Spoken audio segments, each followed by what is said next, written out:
ସତରେ କ'ଣ ମୋତେ ଆଇରନ୍ ଦେଇ ଆସିନି? ହ୍ୟାଲୋ ହାଏ ନମସ୍କାର, ଜୟ ଜଗନ୍ନାଥ, ଶୁଭ ସକାଳ। ୱେଲକମ୍ କରୁଛି ମୁଁ ମୋର ଆଉ ଗୋଟିଏ ନ୍ୟୁ ମିନି ବ୍ଲଗ୍କୁ। ସକାଳୁ ଉଠି ଯେମିତି ଯାହା କରି, ଆଗ ତ ଜାଣିଛନ୍ତି ସକାଳୁ ଉଠିଲେ ଠାକୁର ପୂଜା, ତାପରେ ଯାଇ ଯାହା ଠାକୁରଙ୍କୁ ଏଠି ପ୍ରଣାମ କରି ତାଙ୍କଠୁ ଆଶୀର୍ବାଦ ନେଇ ଦିନଟିକୁ ମୁଁ ଆରମ୍ଭ କଲି।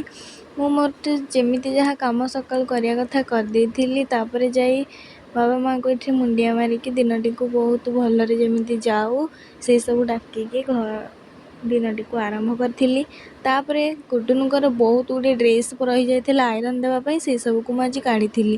ତାପରେ ଗୁଡୁନୁ ଏଠି ଖାଇ ଦେଇକି ତାଙ୍କ ସପ୍କୁ ପଳେଇଥିଲେ।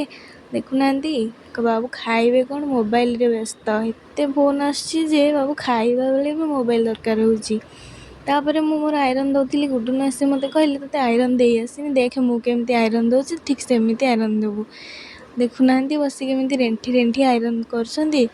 ତାପରେ ମୁଁ ତାଙ୍କଠୁ ଦେଖିକି ଆଇରନ୍ ଦେବା ଶିଖିଗଲି। ତାପରେ ମୁଁ ସବୁ ଆଇରନ୍ ଦେଇଛି, କେମିତି ଆଇରନ୍ ହେଇଛି ମୋତେ ଟିକେ କମେଣ୍ଟରେ କହିବେ।